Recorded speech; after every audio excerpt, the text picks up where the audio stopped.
ఇవాళ.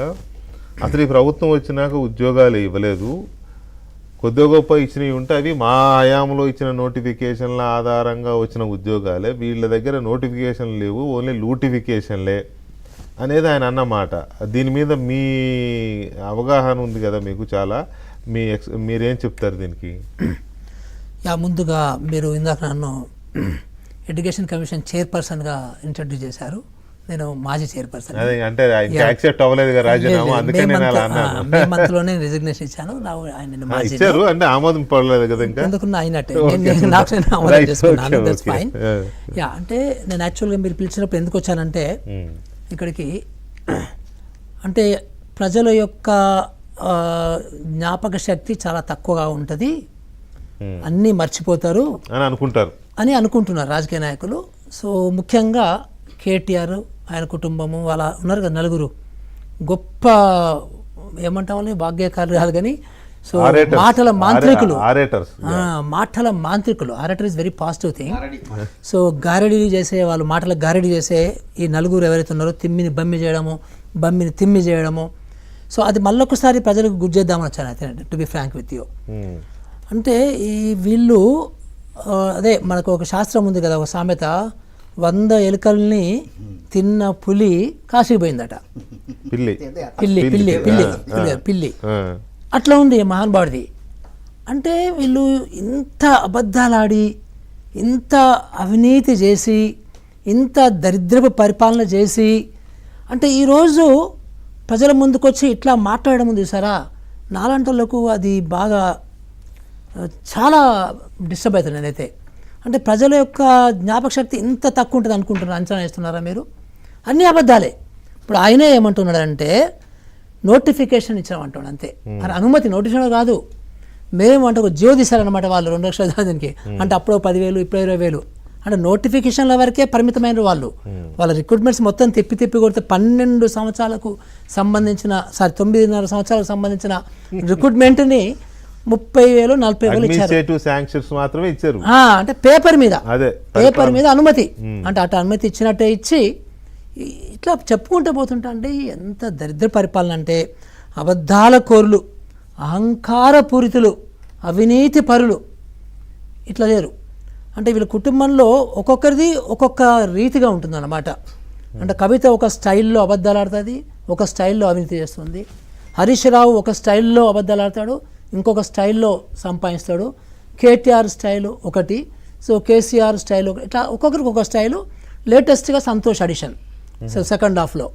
సో అంటే ఈరోజు సంతోష్ కూడా కొన్ని వేల కోట్ల ఆస్తులు ఉంటాయి, ఎట్లా ఉంటాయో అర్థం కాదు నాకైతే అది.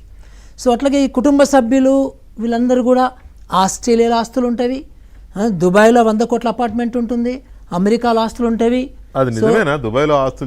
నాకు పర్సనల్గా చెప్పారు, చాలా మంది అమెరికన్ ఫ్రెండ్స్ చెప్పారు, ఆస్ట్రేలియన్ ఫ్రెండ్స్ చెప్పారు, దుబాయ్లో చూసినటువంటి, సో ప్రత్యక్షంగా చూసిన వాళ్ళు చెప్పారు నాకంతా కూడా.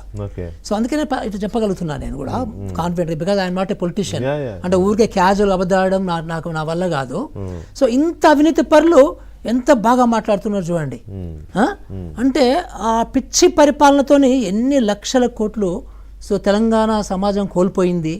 సో ఎంతమంది నిరుద్యోగులు ఆత్మహత్య చేసుకున్నారు. ఈ మొహాలకి గ్రూప్ 1 ఉద్యోగం రిక్రూట్మెంట్ చేత కాదండి వీళ్ళకి.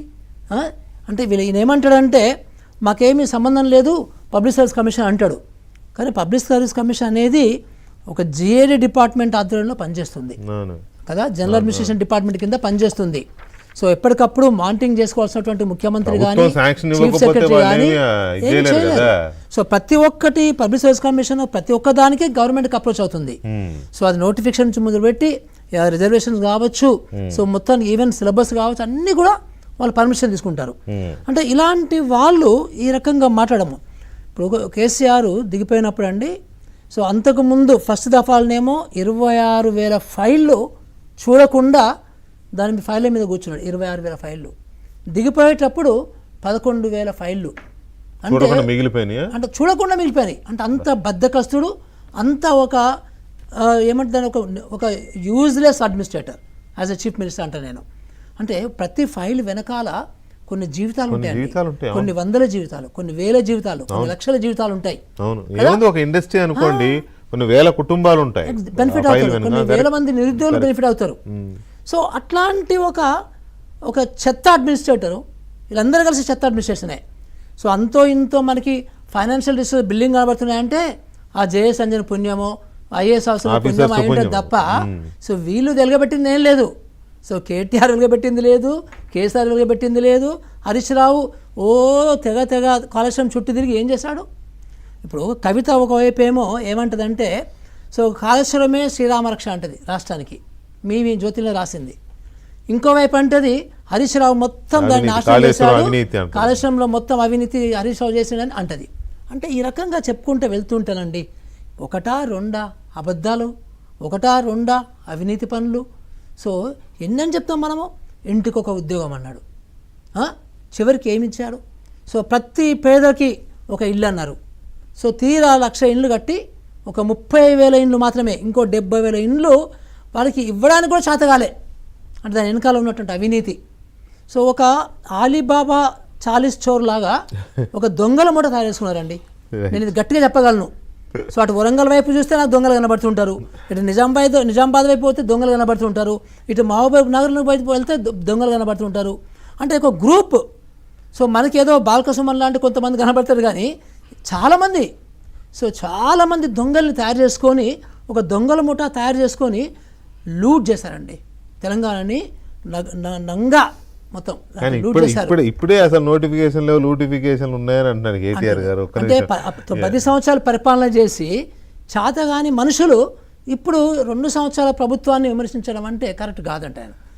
సో ఇందులో చాలా చాలా చాలా చాలా ఒకటా రెండు ఎన్నని చెప్తామండి. తీసుకుందాం ఒకసారి విఠల్ గారితో కూడా మాట్లాడి. విఠల్ గారు నమస్తే అండి. గుడ్ ఈవినింగ్ అన్న. యా విఠల్ గారు, మధ్యాహ్నం బీఆర్ఎస్ పార్టీ కేటీఆర్ గారి అధ్యక్షతన మీన్స్ ఆయన చీఫ్ గెస్ట్ గా జరిగిన యువ సంగ్రామ సదస్సు చూశారు కదా మీరు? ఓకే,